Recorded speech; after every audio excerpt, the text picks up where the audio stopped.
हाय, एक सांगू का? पाऊस इतका पडतोय की वाईच्या महागणपतीच्या मंदिरात कृष्णामाईने प्रवेश केलाच. गेल्या काही दिवसांपासून महाराष्ट्रातल्या अनेक जिल्ह्यांमध्ये मुसळधार पाऊस पडतोय. त्यामुळे आमच्या कृष्णा नदीचं पाणी वाढणारच होतं. आणि एक महत्त्वाची गोष्ट, हे दृश्य जरी भयंकर दिसत असेल तरी अजिबात भयंकर वगैरे नाहीये. माझ्या लहानपणापासून आम्ही या पुलावरून ये जा करतोय. अतिशय सुरक्षित पूल आहे, त्यामुळे काळजी नसावी. तर आता अजून एक गोष्ट दाखवते. या ठिकाणी एक उभा दगड असतो, हा बघा हा.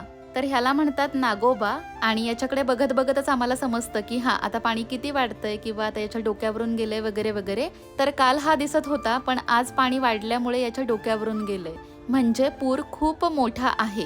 आणि यावरूनच आम्हाला समजतं की गणपती घाटावर सुद्धा गणपतीच्या मंदिरामध्ये पाणी गेलेलं असणार. तर इथे किती पाणी वाढले तेही तुम्हाला दाखवते. तर हा जो तुम्ही सगळा सेक्शन बघताय, हा सगळा पायऱ्यांचा सेक्शन आहे. इथपर्यंत घाट आहे. तर सगळी छोटी छोटी मंदिरं आहेत या पूर्ण परिसरामध्ये, पण आता ही सगळी पाण्याखाली गेलेली आहेत.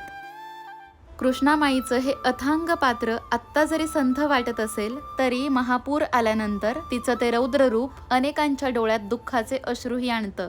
त्यामुळेच गणरायाला विनंती की हा मुसळधार पाऊस थांबव आता, अतिवृष्टीचं संकट टळू दे आणि सगळ्यांचं संरक्षण कर.